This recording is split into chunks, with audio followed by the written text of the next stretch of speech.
কি করে আন্টি? এই যে দেখ ঠান্ডা গরুদের মধ্যে বয়ে বয়ে টুনার মধ্যে বড়ই নিয়ে এই যে কাঁচা মরিচ আর লবণ নিয়ে খাইতেছে। সেনা করবারও টাইম নেই জানাস, একলা একলা সেনা করে খাই স্বাদ নেই। এলে টুনাত বয়ে বয়ে নিয়ে খাইতেছি। খাবি তুই? দেও দেখ বড়িটি খুব মজা।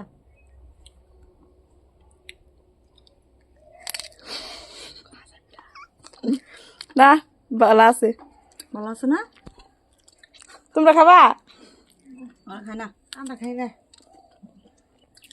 খুব স্বাদ।